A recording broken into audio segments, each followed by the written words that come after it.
Okay folks, after a long hiatus of basically just putting off making another video for no reason other than I'm lazy, I'm back with a review of the most unknown indie book that I could possibly tell you about, aka one of the most popular books right now that was just made into a movie, Where the Crawdads Sing.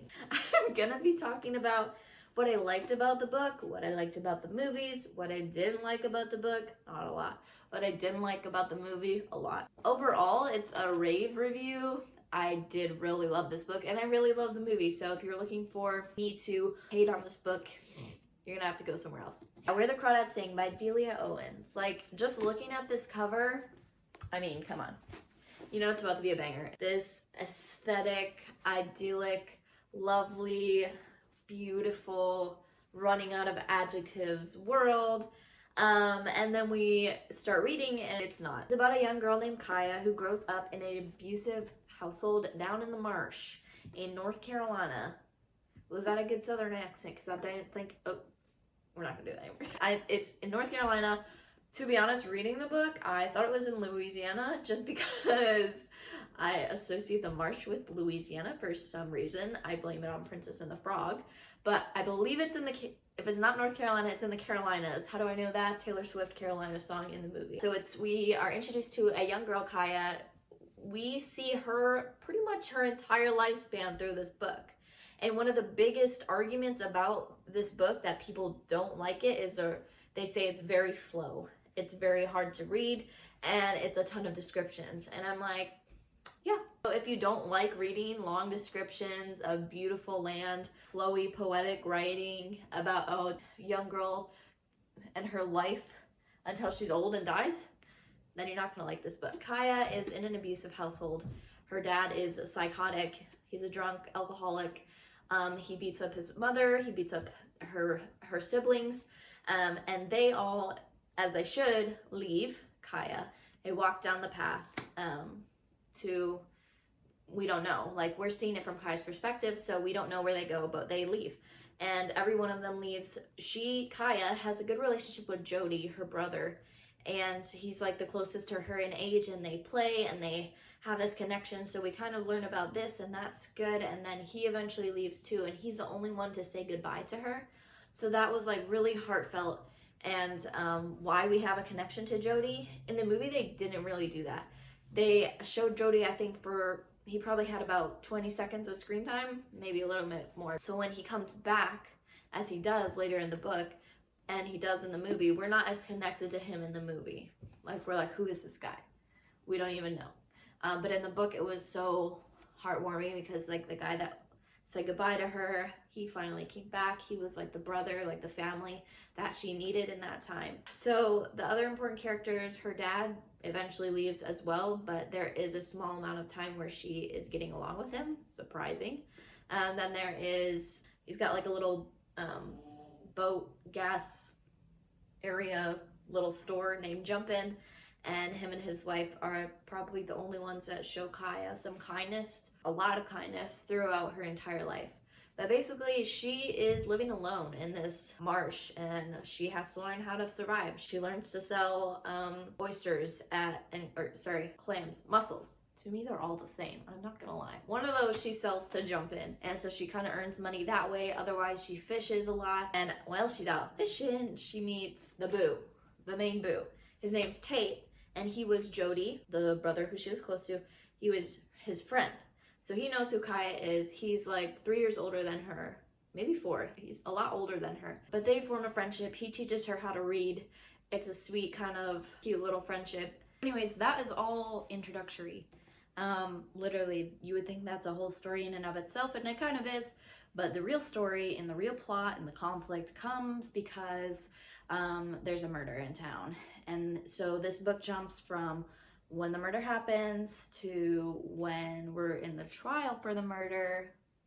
Kaya is being charged for the murder, being on trial for the murder, and then we're also seeing like her life as she grew up. So it beautifully weaves together her childhood, the time of the murder, and the time of her trial.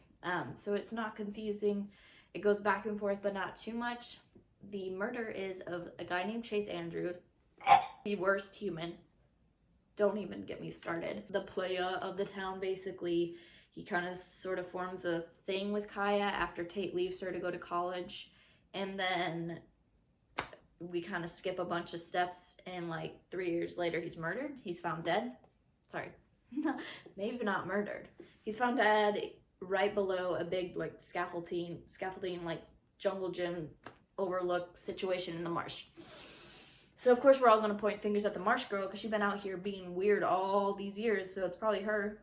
That's probably who killed him, because he's so perfect, so who else could have killed him? That's what the townspeople think. There's like this whole investigation. They're trying to track down Kaya. She's like, see ya, because she's real good at hiding in the marsh. But eventually they do capture her, and so we jump to that trial. And the trial in the book is fun. Gives off How to Kill a Mockingbird vibes, just because it's like, ooh, this is someone who everyone hates, so the trial is not going to come out in her favor. Except I feel like the writer didn't do it as much, because her defense lawyer was absolutely killing it. So I was like, there's no way that the jury doesn't side with her. There's no way she gets a guilty sentence. So I wish the author had given us a few more misdirects and like made it a little bit more high risk, where we're like, oh my gosh, is she actually gonna get sentenced for this? We also don't know what happened. So we are also finding it out from, we start like learning all about Kaya, but then we jump to not knowing her, what she's going through. We jump to just observing her in a courtroom. We skipped quite a chunk of time. So we're hearing the story of how she could possibly have done this, super elaborate, like the offense sounds insane, thinking that this poor little marsh girl could have gotten on a bus, because she had an alibi. She had a pretty airtight alibi. She had literally left town the night that he was murdered. But the offense was saying she left town, but then she came back in the middle of the night dressed as an old lady, and then she ran into the marsh to kill Chase Andrews, ran back to the bus, went back to the place where she was dressed as a young man, and then that's how she did it. And so at that point we're like, how is this even a trial anymore? Like, the defense attorney was really good at making everyone look really stupid. So I wish that there had been more details pointing to her having done it, but I understand why. Because there's a big, fun little surprise ending twist at the end. If you don't want to know, this is your time to peace out. I've given you enough, hopefully, that you kind of want to read the book. But if you've read the book and you're here to hear me talk about it for no good reason other than you want to hear me talk about it, she actually did do all of the insane things the offense lawyer was saying that she did. She literally disguised herself, whatever, ran. And at this point, I haven't explained why I'm on Kaya's side. I don't side with murder, but Chase Andrews is an absolute slime of a human. He tried to rape her. He was terrible to her. He was like engaged the entire time he was messing around with her. And then he's like punching her, attacking her. And then one of the biggest pieces of evidence we have for the case was 2 boaters overheard her say, "You come near me again and I'll kill you." Well, he did not listen. So we really still don't know what happened. Obviously, he came back to get her. So she was like, this guy's gotta go. And so she killed him.